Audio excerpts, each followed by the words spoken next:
Envoyer un pic à Kodak, donner une interlude à Polska et big up Trump, tout ça dans un seul et même projet. Mesdames et messieurs, le bébé du 38, aka Wabi, aka NBA Youngboy, est de retour et on va en parler ici. Yo tout le monde, ici c'est Chris Iconic et on se retrouve pour une nouvelle vidéo. Alors après plusieurs années embourbées dans des problèmes avec la justice, NBA Youngboy est officiellement libre depuis quelques mois. Et pour fêter cela, il a sorti un nouvel album nommé Mass. Et dans cette vidéo, je vais vous faire un update sur NBA Youngboy. Ça fait un petit moment que je vous ai pas parlé de lui. Il y a pas mal de choses qui se sont passées. Donc ce qu'on va faire ici, c'est qu'on va revenir sur ses affaires judiciaires parce que c'est essentiel pour comprendre pourquoi il sort un album que maintenant et pourquoi il a même choisi ce nom-là. Tout est lié. Et je sais que ça va faire plaisir aux YNs de ma communauté. Les YNs, c'est les Young Niggas. Il y a une audience là en fait très kiff, très Wabi, très Durk, qui est là depuis des années, qui me soutient, etc. Et eux là, il faut leur faire plaisir. La semaine dernière, on était sur OVO Chris. La vidéo avait vocation à vous faire rager et ça a marché. D'ailleurs, c'était magnifique. Hein. Dans les commentaires, j'ai des gens qui me disent « Non mais Chris, comment tu peux penser ça? Mais vas-y, toi, tu connais rien. » Vraiment, vous énervez. En OVO Chris, j'adore ça. Et je vous préviens, quand l'album Iceman va sortir, vous allez plus respirer. Voilà. Vous êtes préparés. Moi, ça m'éclate. En OVO Chris, je m'éclate. D'accord? Donc voilà, n'oubliez pas de liker et de commenter. Hein. N'oubliez pas. Donc sans plus attendre, on y va.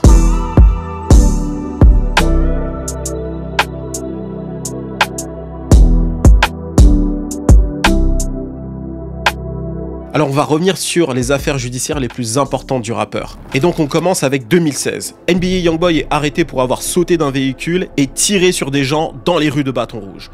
Grosso modo, il a fait un drive-by. Et quelques temps plus tard, alors qu'il était sur le point de monter sur scène, je crois que c'était à l'occasion d'un showcase à Austin, Texas, NBA Youngboy a été arrêté par les forces de l'ordre de Baton Rouge. Il sera accusé de tentative de M, avec 2 chefs d'accusation pour M au premier degré. Le rappeur plaide coupable et bénéficie d'une réduction de peine. Étant mineur, avec des avocats de qualité, le gamin du 38, quand je dis 38, j'ai l'impression qu'on parle d'Amandine du 38, mais il est vraiment 38 baby, c'est là d'où il est originaire, à Baton Rouge. Il s'en sortira plutôt bien en étant incarcéré que 9 mois, avec 10 ans de prison avec sursis, ce qui est quand même énorme, et 3 ans de mise à l'épreuve, donc mise à l'épreuve probation. Vous voyez souvent ce terme, comme ça au moins vous avez la traduction. Ensuite 2019. Alors qu'il est en probation, donc mise à l'épreuve, Wabi est impliqué dans une fusillade, cette fois-ci à Miami. Il se fait tirer dessus par des assaillants dans une Cadillac Escalade noire. Sa copine de l'époque est blessée et un passant est tué.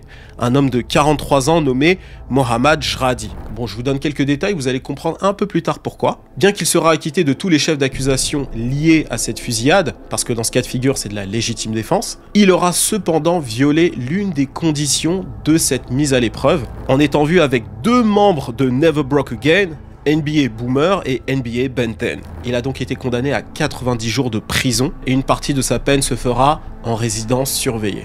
2020, après avoir tourné un clip dans lequel il exhibe des guns, de la dope avec ses gars dans un terrain à Baton Rouge, Wabi et 15 de ses potes se font arrêter pour distribution et fabrication de stu ainsi que pour possession d'armes illégales. Wabi est placé en détention en Californie et cette fois-ci, il doit faire face à des accusations fédérales. Il finira par plaider coupable pour possession illégale d'armes à feu et sera seulement condamné à 23 mois, c'est-à-dire 2 ans de prison en house arrest, donc résidence surveillée. On va revenir sur comment il a eu seulement 2 ans de prison pour possession d'armes à feu pour des accusations fédérales.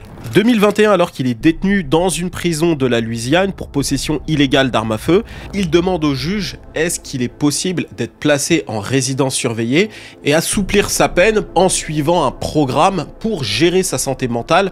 Alors pourquoi il demande ça? Eh bien, en effet, Wabi souffre d'anxiété ou encore de dépression, de perte de sommeil. Il a été témoin de beaucoup d'expériences traumatisantes, notamment la mort de ce fameux monsieur de 43 ans qui a été tué pendant la fusillade de Miami. Et son avocat, James Manasseh, avait affirmé que son client veut aider la famille de ce monsieur.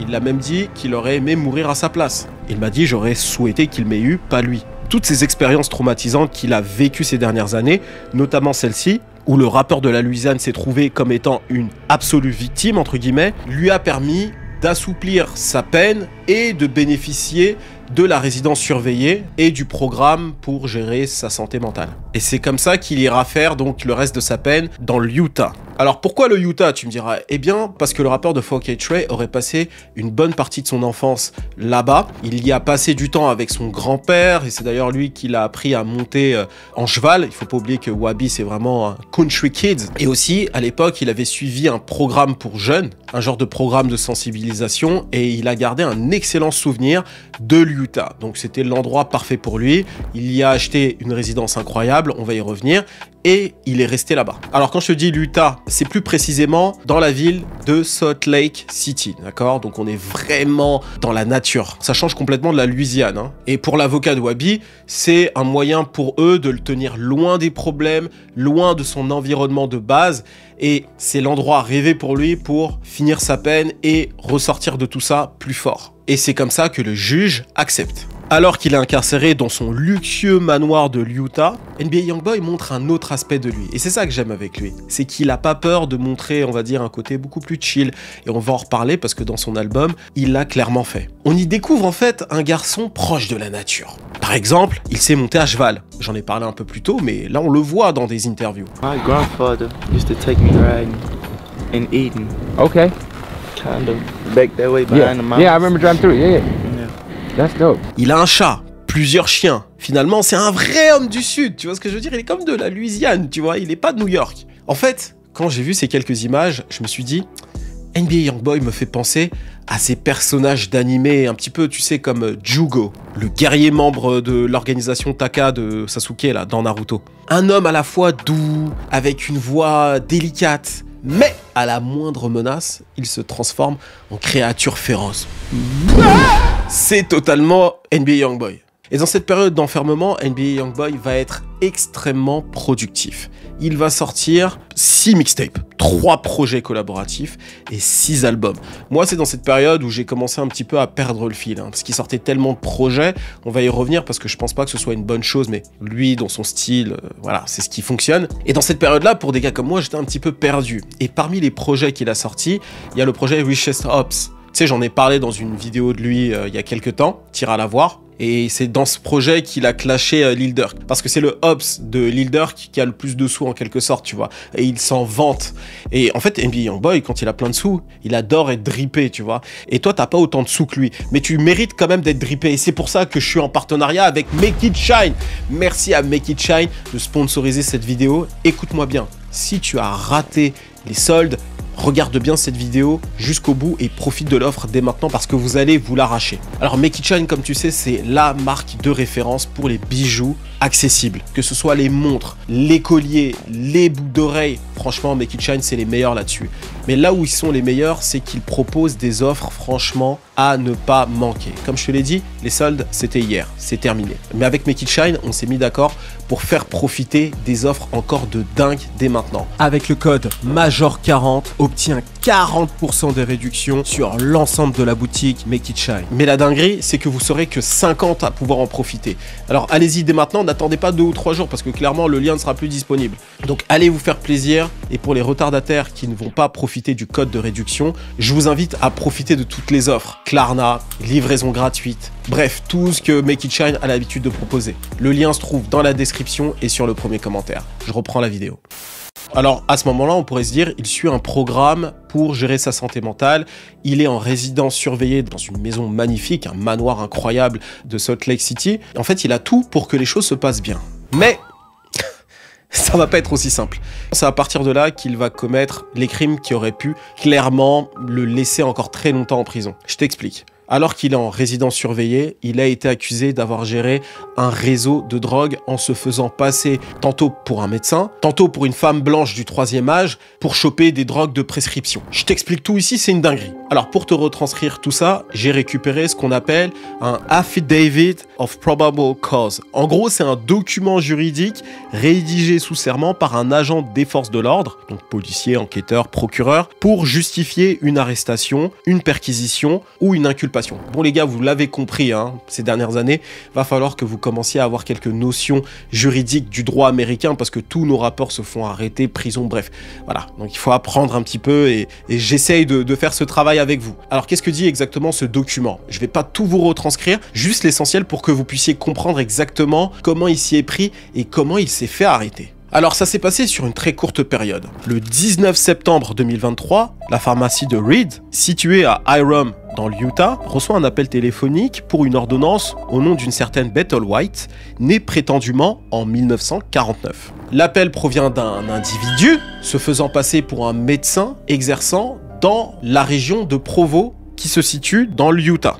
Il fournit des informations réelles et valides provenant d'un vrai médecin. Cependant, la pharmacie remarque que le numéro utilisé pour appeler donc leur pharmacie n'est pas celle de la clinique de Provo. Les employés appellent alors le véritable médecin qui leur confirme ne pas connaître de patiente nommée Bethel White et n'avoir envoyé aucune ordonnance à la pharmacie d'Hiram. Donc là, ils se sont dit « Wow, il y a un truc qui va pas ». Il ajoute que ce n'est pas la première fois que ça arrive dans la journée.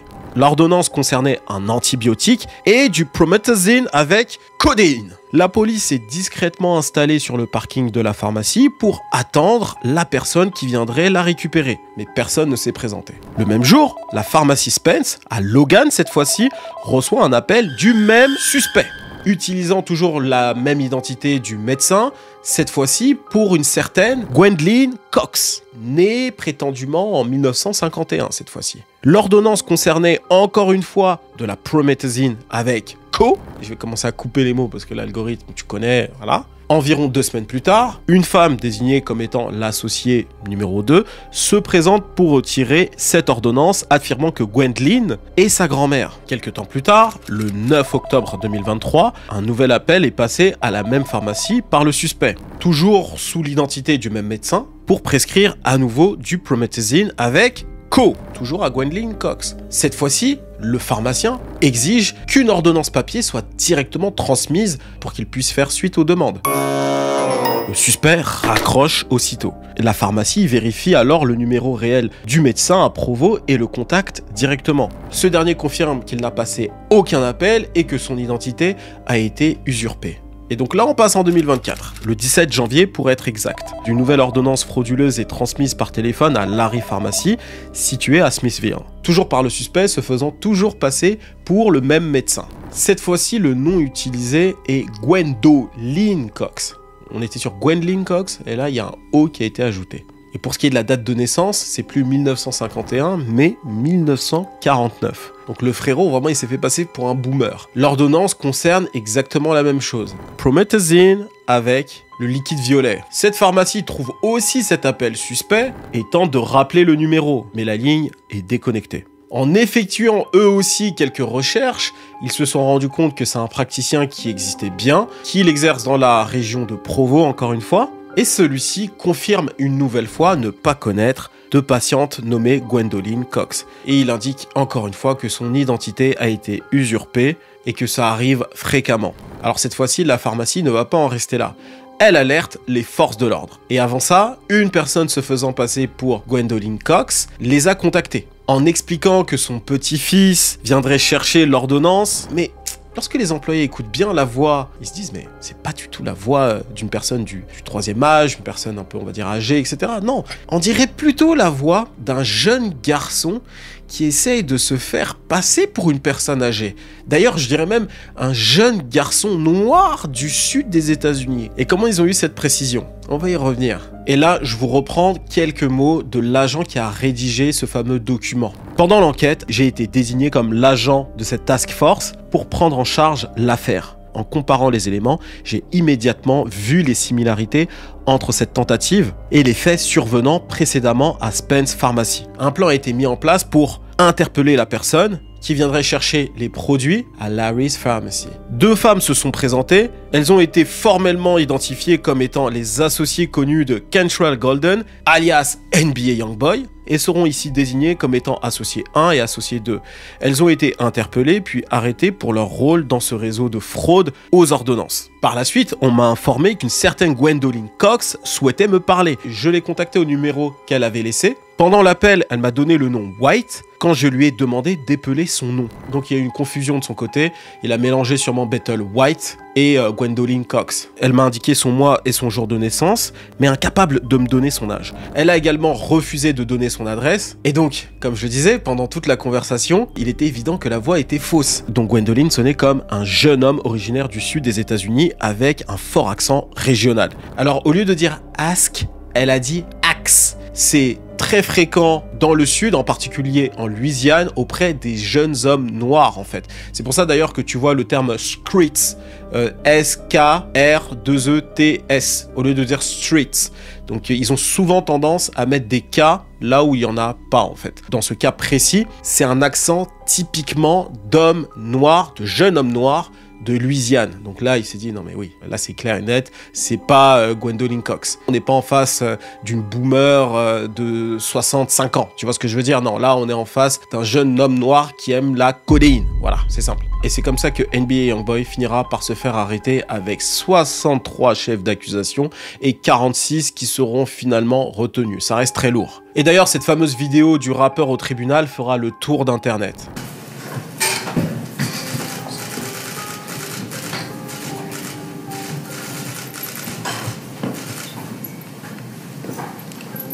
Putain, cette vidéo, quand je vois cette tête, je me dis putain, mais il est irrattrapable. Il est là à sourire comme ça.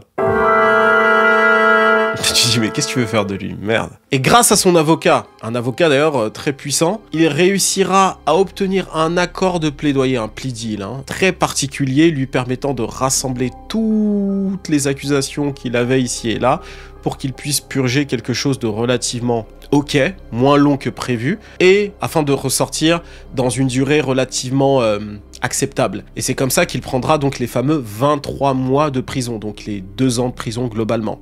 Et voici ce que son avocat a dit suite à ça. Les gens vont être choqués de voir à quelle vitesse il va sortir. Et clairement, il n'avait pas mytho.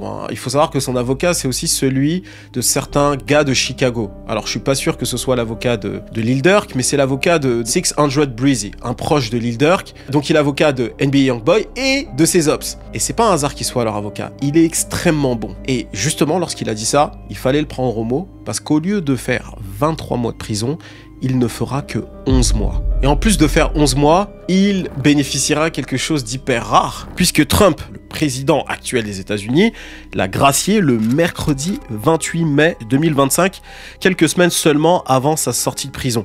Donc 11 mois, et en plus de ça, Donald Trump le gracie pour qu'il soit réellement libre. Non mais vraiment, les connexions de cet avocat, c'est vraiment une dinguerie. Et suite à ça, Wabi a remercié publiquement Donald Trump. Voici ces quelques mots. Je tiens à remercier le président Donald Trump de m'avoir accordé sa grâce et de m'avoir donné l'opportunité de continuer à me construire en étant un homme, un père et artiste. Ce moment compte énormément. Il ouvre la porte vers un avenir pour lequel j'ai travaillé dur, dans lequel je suis prêt à m'engager pleinement. Et merci à tous ceux qui ont cru en moi. Je suis reconnaissant, je suis concentré, je suis prêt. Donc en avril 2025, le rappeur est libre. Alors il est sorti plus tôt que prévu de prison, mais il est quand même en liberté surveillée. Et qui dit liberté surveillée dit certaines choses à respecter. Je te les donne. Se soumettre jusqu'à 6 tests mensuels de dépistage de drogue et d'alcool, passer une évaluation de sa santé mentale, effectuer une évaluation de sa consommation de substances et d'autres obligations encore. Mais tout ça ne l'a pas empêché de faire un saut à Paris et de profiter des plaisirs qui vont avec. Et bien sûr de sortir un album, très important. On parle de l'album et en même temps un peu de Paris.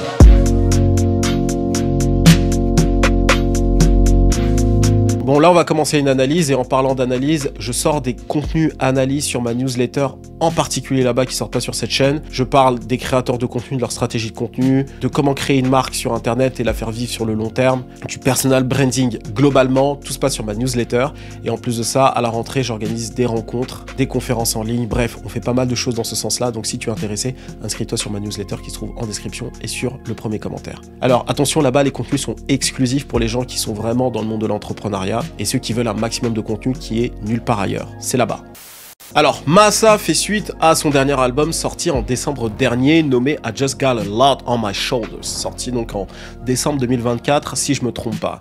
Et je n'ai pas écouté I Just Got a Lot on My Shoulders, parce que j'ai un véritable problème avec YB. C'est que c'est un rappeur qui a été trop productif ces 3 dernières années. Entre 2022 et aujourd'hui, il a sorti plus de 10 projets. Moi, je me suis arrêté à l'époque de Vicious Hops, cette rivalité qu'il avait avec Lil Durk, je crois, en 2023. Mais le problème avec ce genre d'artiste, qui est le même problème que Kodak Black va avoir, c'est qu'ils sortent énormément de projets. Alors c'est comme ça qu'ils ont structuré leur carrière, d'accord, et c'est un problème que j'ai évoqué dans ma dernière vidéo de Kodak Black, sortie d'ailleurs, je crois en décembre ou en janvier 2025. Tu verras un peu l'analyse que j'ai faite un petit peu sur ce type d'artiste et sur sa manière de drop. C'est que lui, bah du coup, il va sortir énormément de projets assez similaires et il s'adresse tellement à une audience nichée qui va comprendre son délire qu'au final, si tu n'es pas à fond dans le délire NBA Youngboy, tu vas te sentir exclu et tu ne vas pas comprendre musicalement, voire tu vas trouver ça inaudible. Et moi, mon truc, c'est que NBA Youngboy, c'est pas tout de suite ce qui est le plus accessible pour moi, parce que clairement pour moi, NBA Youngboy, c'est un artiste qui va toucher vraiment la Gen Z, tu vois, les adolescents, les jeunes adultes entre 18 et 25. Bon, depuis vous avez grandi, donc entre 25 et 30, tu peux trouver des gens qui sont vraiment fans de Wabi, mais c'est surtout les 18-25 de base qui étaient fans de lui, quand il est arrivé à l'époque avec 38 Babies, etc. Et justement, à cette époque-là, ces projets étaient plus facilement abordable. T'as des morceaux comme Lil Top, les morceaux de l'époque, même s'ils sont un peu bizarres, si tu veux vraiment rentrer dans le délire, tu vas comprendre plus ou moins le délire et tu peux adhérer à des morceaux. Et moi, c'était mon cas, tu vois, il y avait des morceaux que j'aimais bien et qui étaient faciles à apprécier. Mais dans cette période entre 2022 et aujourd'hui, il a été beaucoup trop spé par moments. C'était des morceaux vraiment inaudibles, très compliqués. En plus, c'est pas un artiste qui rappe de façon claire avec des punchlines, etc. Moi, moi, c'est ce que je préfère. Donc, pour rentrer dans le délire, c'est compliqué. Il a pas de punchline, c'est vraiment on y va, c'est de l'énergie, c'est tout ça. Et donc, au bout d'un moment, j'ai dit stop, vas-y, je me remettrai dessus un peu plus tard. Et c'est pour ça que j'ai pas écouté le dernier album. Mais là, Mass, je me suis dit, voilà, c'est l'album de sa sortie de prison, il a beaucoup de choses à dire, et probablement qu'il y a un concept autour de l'album. Spoiler alerte, le concept n'est pas hyper développé, mais il y a des éléments intéressants qu'on peut retenir. En tout cas, je vais essayer de les relever ici. Alors, avant de parler de cet album même et te donner mon avis, déjà, c'est important d'analyser le titre. Parce que pour le coup, le titre a beaucoup de sens. Mass, c'est en référence à MAGA, Make America Great Again, comme tu le sais. Donc c'est le slogan de Donald Trump. Donc c'est un clin d'œil à son mouvement, mais il l'a transformé légèrement en Make America Slimy Again. Slimy, ça veut dire en anglais avoir un comportement surnois, immoral, répugnant. You slam, tu vois, c'est une expression que Nori de CNN avait créée dans les années 90, qui a ensuite été reprise par Young Thug, et tout le monde pense que c'est Young Thug, mais en fait c'est Nori. Et donc typiquement c'est un terme qui aujourd'hui est très populaire et il a transformé ça en slimy. Donc ça va avec la DA un peu vénère de NBA Youngboy. Donc voilà. D'ailleurs tu peux le voir sur la cover, il y a le drapeau des États-Unis derrière et il a un ski mask sur la tête. Donc le fait d'avoir un ski mask renforce cette idée de surnoiserie, de slimy. Et ensuite deuxième chose à retenir, Mass, c'est presque master, maître.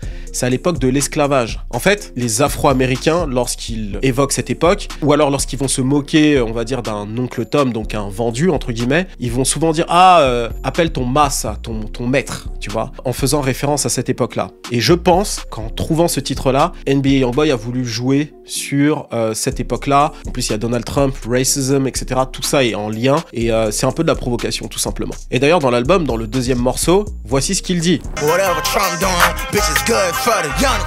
Peu importe ce que Trump est en train de faire, c'est bon pour la jeunesse. Et en fait, ce qu'il faut savoir, c'est que depuis le deuxième mandat de Trump, la communauté noire, et en particulier la communauté noire des quartiers, soutient le président à fond. C'est-à-dire qu'il a eu énormément de votes de gens venant du quartier. D'ailleurs, Sexyy Red, au début, elle le disait très ouvertement, « Ah, moi je suis en soutien de Trump, moi je préfère Trump, etc. etc. » Et en fait, Wabi, comme beaucoup d'autres rappeurs, soutiennent Trump de base, donc il n'y a pas de surprise à avoir de ce côté-là lorsque tu explores un peu ce qui se dit dans cette partie-là des États-Unis. Les Noirs qui ont soutenu plutôt Kamala Harris à l'époque, c'était, on va dire, plutôt des Noirs, on va dire, entre guillemets, plus éduqués, etc., qui sont plus engagés politiquement. Alors, il y a plusieurs topics que j'aimerais traiter. Alors, tout d'abord, les featuring. Alors, sur ce projet, très peu de featuring.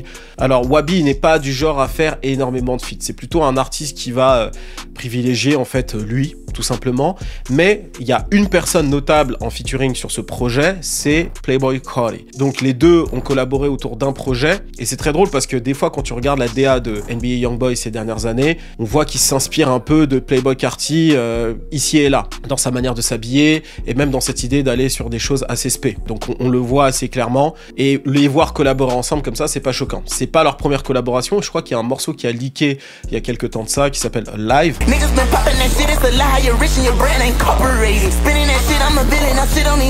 Et celui-ci, je crois que c'est le premier morceau officiel. Les fans de Wabi, n'hésitez pas à me dire si je me trompe ou pas. Alors le morceau s'appelle Fire You Manager.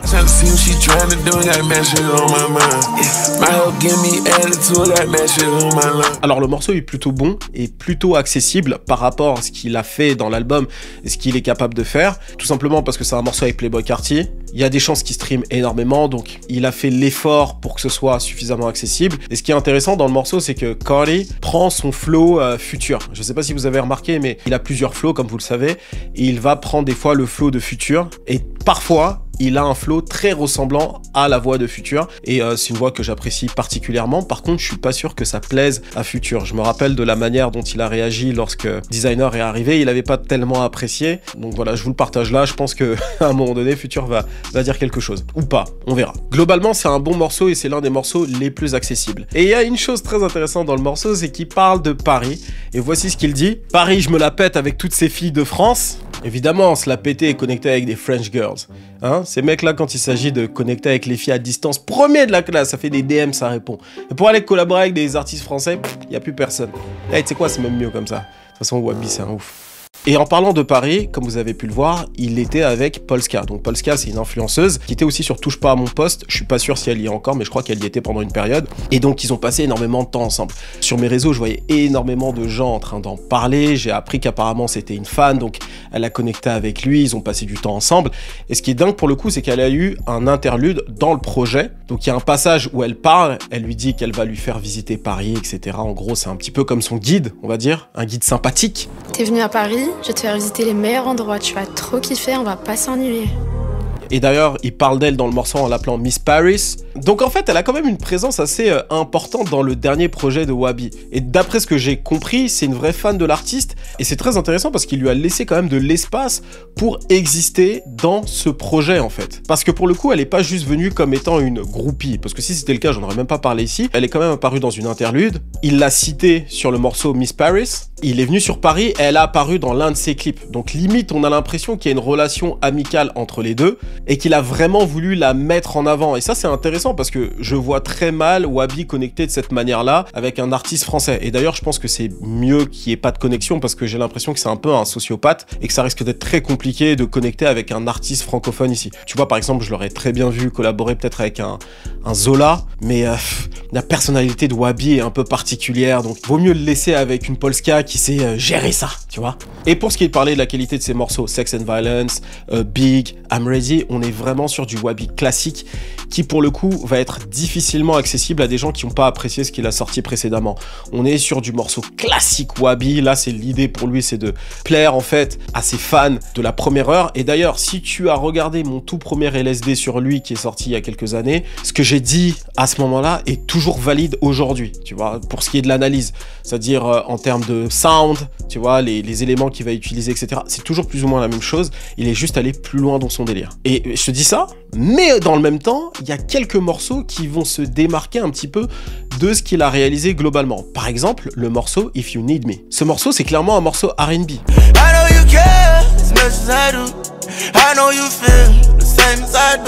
Pour moi, ce morceau, c'est clairement le morceau pour les radios. Même s'il va pas être diffusé dans les radios, il y a des chances qu'il soit diffusé, mais en général, Wabi est diffusé nulle part. C'est le morceau qualitatif pour les radios. Il est R&B, il passe bien, il est plus accessible. Alors, c'est vrai que ça peut être difficile un peu avec l'autotune habituel du rappeur, mais franchement, le morceau est vraiment bon et facile d'accès. Et d'ailleurs, ce morceau, comme le morceau Alter, c'est des morceaux où Wabi, en fait, sait se révéler différemment. Parce qu'en fait, il y a un truc qui est très intéressant avec cet artiste-là, et c'est pour ça, à mon avis, que son audience est aussi proche de lui, c'est que il va certes pas beaucoup se renouveler dans sa musique, mais c'est quelqu'un qui est extrêmement sincère dans son approche. Tu vois, par exemple, lorsqu'il décide de prendre la défense de Quando Rando, et qu'il dit « Ok, c'est vous contre nous », c'est réel, il le pense réellement. Quand il insulte quelqu'un, il le pense réellement.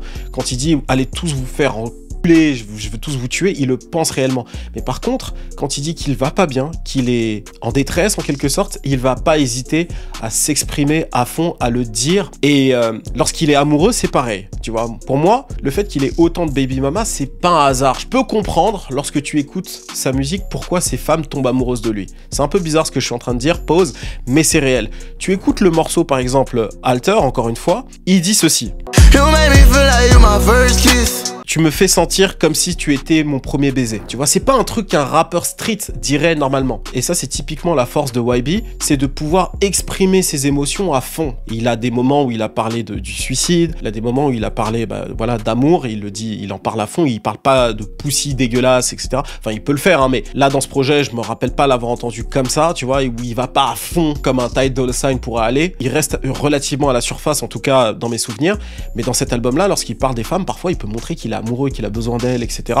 Et quand il est en détresse, pareil. Et ça, c'est très fort. Kodak Black fait un petit peu la même chose. Il va pas hésiter à déclarer son amour, notamment sur le morceau Vulnérable qu'il a sorti, où il dit qu'il aimerait faire sa vie avec une meuf, etc. Et ça, c'est le truc des mecs street. Hein. Ils ont pas peur de se révéler, en tout cas aux US, ils ont pas peur de se révéler réellement dans les tracks. Et en parlant de détester quelqu'un et de le dire clairement, eh bien, il a envoyé un pic à Kodak Black dans ce projet. Alors il faut savoir que les deux ne s'entendent pas, j'aurai pas le temps ici de développer toute la relation, peut-être que j'en ferai une vidéo, mais ce qu'il faut savoir c'est que les deux ne s'entendent pas. Kodak Black de base même il devait le signer, bref, on y reviendra à l'occasion. Ce qu'il faut retenir, et ce qui est plutôt sombre, d'accord, on n'en parle pas beaucoup parce que aux US il y a tellement de stories comme ça, mais ça serait passé en France, ça aurait fait la une de tous les médias rap. L'ex de Kodak Black, pas juste une ex en fait, son ex-fiancée, est en featuring dans ce dernier album, sur le morceau Cold World.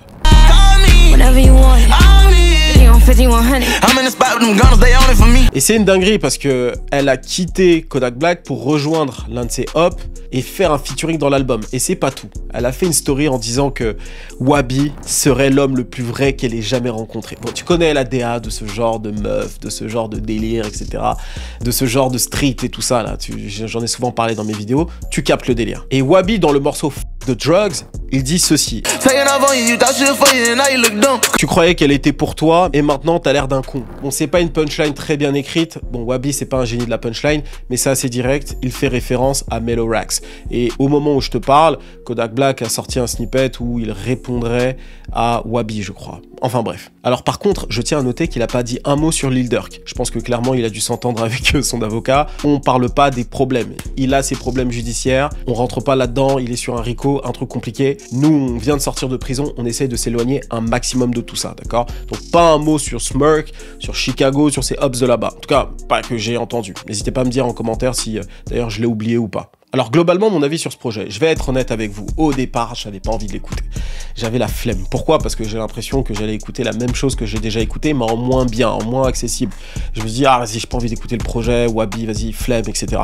Et très honnêtement, il y a beaucoup de morceaux qui sortent pas du lot, qui sont assez répétitifs, mais il y a quand même quelques morceaux qui sont sortis du lot et qui sont intéressants. Par exemple, ceux que j'ai cités. Alter, If You Need Me. Il y a aussi le morceau Game of War. XXX, j'aime bien, c'est du Wabi classique. Il y a quelques morceaux Wabi classiques qui passent bien quand même, j'avoue. Kickboxer est plutôt pas mal, donc il y a quand même quelques morceaux qui au final ont retenu mon attention et je pense que les fans de Wabi classique vont apprécier le projet. Après, si tu détestes l'artiste, tu vas pas l'apprécier plus que ça sur ce projet parce que voilà, ça reste respect. Et c'est un peu mon problème global avec ce type d'artiste, c'est que j'aurais aimé, encore une fois, que ces artistes-là prennent vraiment la suite du game, tu vois, les Kodak, les NBA Youngboy, ça aurait dû être ces artistes qui drop et qui créent l'événement, tu vois, et qui nous font oublier un petit peu Kendrick, Drake, ça fait 15 ans qu'ils sont là. Là, on veut du sang nouveau. Mais bon, si vous voulez mon avis, là, le game est en train de mourir. Ça fait 2 ans que je le dis et je pense que les choses sont de pire en pire. En tout cas, quand je parle de la nouvelle génération et du renouvellement d'artistes. On en reparlera sûrement à l'occasion. Mais voilà, ces artistes-là ont choisi une autre route. Ils streament énormément, ils ont leur popularité. Wabi, c'est 18 millions de streams, l'un des artistes les plus écoutés sur YouTube, sur les plateformes, etc. Mais je trouve que c'est des artistes, en particulier lui, qui manquent d'ambition. Parce qu'ils ont une audience fidèle et ils s'en foutent en réalité. Tu vois, c'est la première vraie tournée qu'il fait. Donc c'est pour te dire à quel point, voilà, c'est compliqué. Après, tu me diras avec tous les problèmes judiciaires qu'il a depuis 2016, comment tu veux aller en tournée. Enfin bref, voilà pour ce qui est de ma vidéo de NBA Youngboy. J'espère que vous avez apprécié. c'est un update assez large, hein.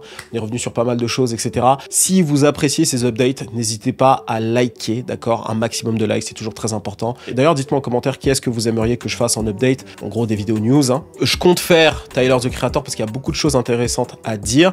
Et les fans de Tyler, the Creator, je sais qu'ils sont moins actifs sur YouTube, en tout cas dans mon audience. N'hésitez pas à vous manifester. C'est important que vous soyez là, parce que j'ai pas envie de parler qu'à une seule audience rap, d'accord? J'aurais aimé aussi faire, par exemple, une vidéo sur Alfredo 2 qui vient de sortir, mais j'ai besoin que ces fans-là se manifestent, parce que j'aimerais leur parler aussi, parce que j'ai beaucoup de choses à dire sur ces sujets-là. Dans les sujets à venir, vraiment intéressants, je pense que vous allez avoir du Post Malone, ok? Ça fait très longtemps que j'ai pas parlé de lui, et il y a beaucoup de sujets très intéressants à traiter autour de son virage country. Il y a A$AP Rocky, il y a beaucoup de choses à dire aussi sur lui, et j'ai envie de faire une grosse vidéo sur Clips, un gros LSD, un peu comme je vous ai fait pour Kendrick Lamar. C'est sûr que je vais vous la faire, parce que les jeunes, c'est important que vous sachiez qui est Clips, et il y a beaucoup de choses à dire. C'est en lien avec Pharrell Williams, etc. C'est très lourd. Ça arrive dans les semaines à venir.